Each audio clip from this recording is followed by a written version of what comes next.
پورب پچھم اتر دکن کیا خشکی کیا پانی ہے، صرف خدا کی ذات رہے گی، ساری دنیا فانی ہے، ساری دنیا فانی۔ کوئی انسان نہیں، کوئی بزرگ نہیں، بلکہ 70,000 فرشتے اس کے لیے دعائے مغفرت کرتے ہیں۔ جو فرشتے معصوم ہوتے ہیں اور دعا کے لیے اللہ تبارک و تعالی ہی اسے متعین فرماتے ہیں، تو سوچئے اس کی دعا کی قبولیت میں کیا شک ہے۔ تو یہ رمضان المبارک کی فضیلت کے تعلق سے میں نے ایک حدیث صرف نقل کی ہے۔ ایک دوسری حدیث میں اللہ کے نبی صلی اللہ علیہ وسلم نے فرمایا کہ یہ تو پہلی رات کی میں نے فضیلت بیان کی اور ایک روزے کی فضیلت بیان کی۔ اللہ کے نبی صلی اللہ علیہ وسلم نے فرمایا کہ رمضان المبارک میں دن ہو یا رات ہو، پہلی رات ہو یا پہلا دن ہو، 10ویں رات ہو یا 10واں دن ہو، کوئی بھی رمضان المبارک کے مہینے میں کوئی بھی وقت ہو، کوئی بھی لمحہ ہو، کوئی بھی تاریخ ہو، اگر بندہ ایک سجدہ اللہ تبارک و تعالیٰ کی رضا کے لیے کرتا ہے تو اللہ اس کے لیے جنت میں ایک درخت لگواتے ہیں۔ اب درخت کی کیفیت کو سنیے۔ اللہ کے نبی صلی اللہ علیہ وسلم فرماتے ہیں کہ اس طرح کا درخت اللہ تبارک و تعالیٰ لگواتے ہیں کہ اگر اس درخت کے سائے میں گھوڑ سوار تیز رفتاری کے ساتھ 500 سال تک چلتا رہے تو وہ ایک سائے سے شروع کرے گا تو آخر سائے کے انتہا تک 500 سال کے بعد پہنچے گا۔ یہ ایک سجدہ کرنے پر اللہ تبارک و تعالیٰ لگاتے ہیں درخت، اور درخت کی وسعت کا یہ حال ہے تو ہم سوچیں کہ رمضان المبارک میں اگر 5 فرض نمازوں کی پابندی کریں گے، اس سے پہلے کی سنتوں کی پابندی کریں گے، اس کے بعد کی سنتوں کی پابندی کریں گے، نفل کی پابندی کریں گے، تراویح کا اہتمام کریں گے، تو کس قدر وسیع اللہ تبارک و تعالی جنت میں ہمارے لیے انتظام فرمائیں گے۔ اور یہ صرف ہوائی فائرنگ نہیں ہے، یہ صرف ہوائی باتیں میں عرض نہیں کر رہا ہوں، اللہ تبارک و تعالی ہمیں اور آپ کو یقین نصیب فرمائے کہ یہ ہونا ہے۔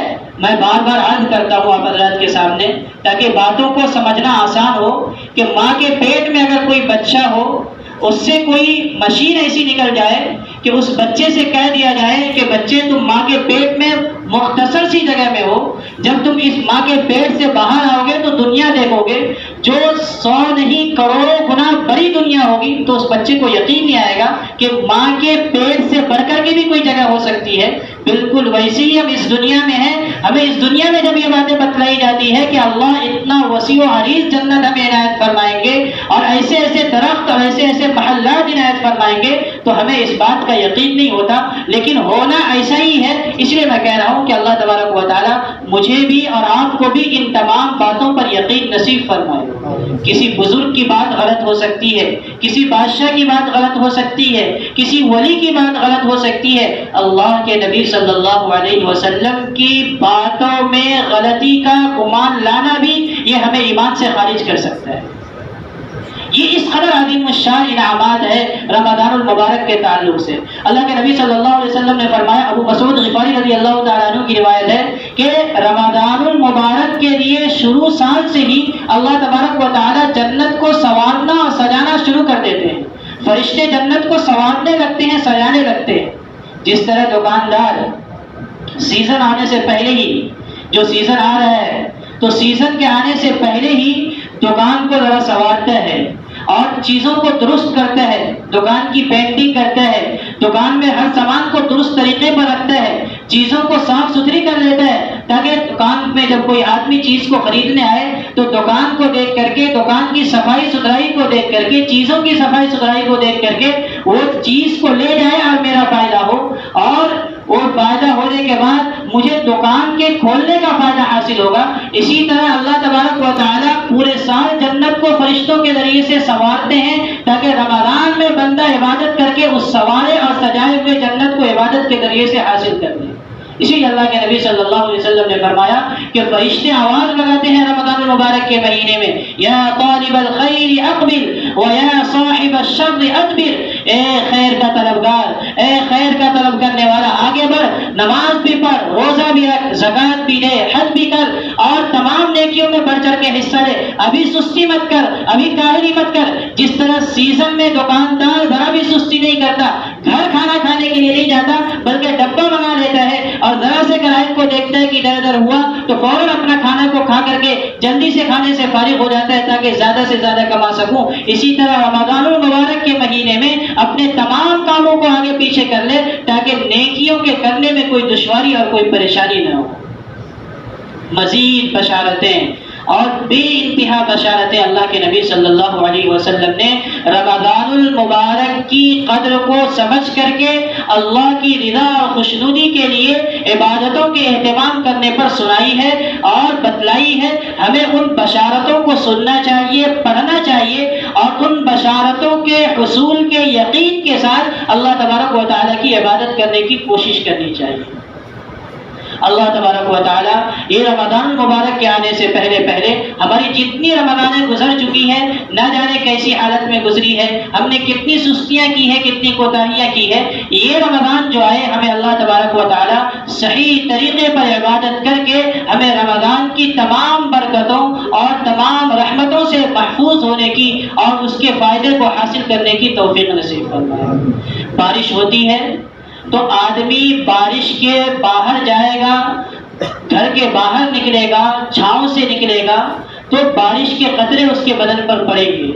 لیکن اگر بارش موسلا دھار ہو رہی ہو, خوب تیز ہو رہی ہو, لیکن آدمی گھر میں بیٹھا ہوا کھڑکی سے جھانک رہا ہے تو بارش کو تو دیکھ تو لے گا وہ, لیکن بارش کے قطرات سے, بارش کے موسلا دھار ہونے سے اس کو کوئی فائدہ نہیں پہنچے گا. اگر اسے فائدہ پہنچانا ہے, اسے غسل کرنا ہے اور اسے اپنے بدن کو ٹھنڈک پہنچانی ہے تو اس کے لیے ضروری یہ ہے کہ وہ بارش کے لیے نکلے, باہر نکلے, اپنے گھر سے باہر آئے اور بارش کے قطرات کو اپنے بدن پر پڑنے دے. اسی طرح رمضان المبارک کا مہینہ آ گیا, ہم سوتے رہے, اپنے کاروبار میں لگے رہے, اپنی زندگی کی جو معمولات ہیں انہی معمولات میں لگے رہے تو رمضان کا مبارک مہینہ آئے گا اور آ کر کے چلا جائے گا. رمضان کی برکتوں سے, رمضان کی رحمتوں سے ہمیں کوئی فائدہ نہیں پہنچ سکے گا.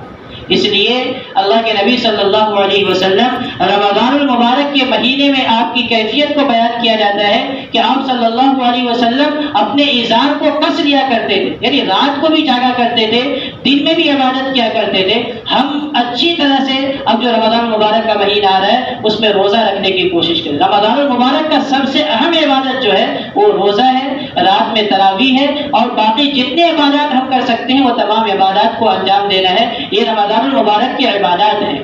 لیکن رمضان المبارک کے عبادات پر انعامات اسی وقت ملیں گے جب صرف بھوکا اور پیاسا رہنا ہی نہ ہو, بلکہ پیٹ کے بھوک کو برداشت کرنے کے ساتھ ساتھ زبان کا بھی روزہ ہو, کان کا بھی روزہ ہو, آنکھ کا بھی روزہ ہو, ہاتھ کا بھی روزہ ہو, پاؤں کا بھی روزہ ہو اور جسم کے ایک ایک عضو کا روزہ ہو, دل کا بھی روزہ ہو, تمام عضو کا روزہ ہو. نگاہ کی حفاظت رمضان المبارک کے مہینے میں, نگاہ جو ہے یہ سب سے زیادہ انسان کے جسم میں آوارگی کرنے والی چیز ہے اور سب سے زیادہ بے دھڑک ہے, سب سے زیادہ آزاد ہے.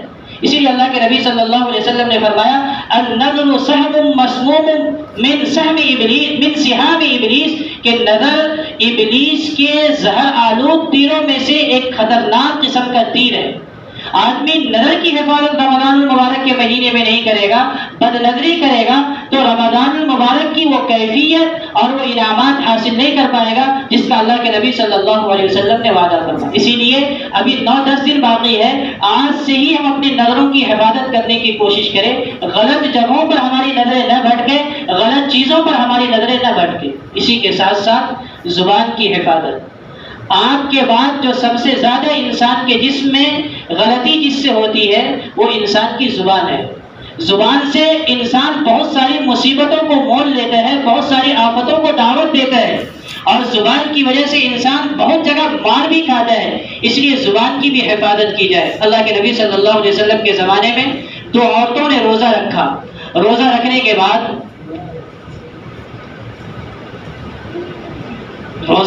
بعد اللہ کے نبی صلی اللہ علیہ وسلم کو یہ بات بتلائی گئی کہ وہ دونوں عورتیں روزہ رکھ کر کے اس قدر پریشان ہو گئی ہے کہ قریب ہے کہ اگر روزہ کو نہیں توڑے گی تو مر جائے گی, یعنی اس قدر شدت سے اسے بھوک لگ رہی ہے. اللہ کے نبی صلی اللہ علیہ وسلم نے پیالہ بھجوایا اور فرمایا کہ جاؤ ان دونوں عورتوں کو کہنا کہ اس پیالے میں قے کرے, الٹی کرے.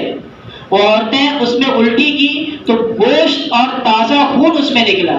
دوسری عورت سے الٹی کرائی گئی، قے کرائی گئی، اس نے بھی قے کی تو اس میں بھی تازہ گوشت اور خون نکلا.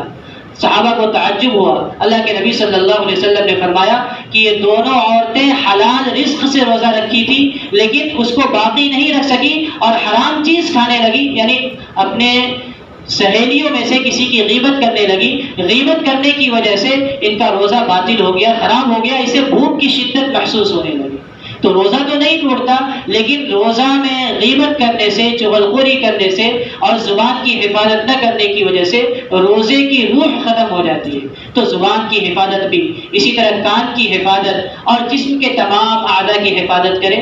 11 مہینے کام کر کر کے ہم تھک چکے ہیں، ایک مہینہ اللہ کی عبادت کر کر کے اپنے آپ کو تھکا دے.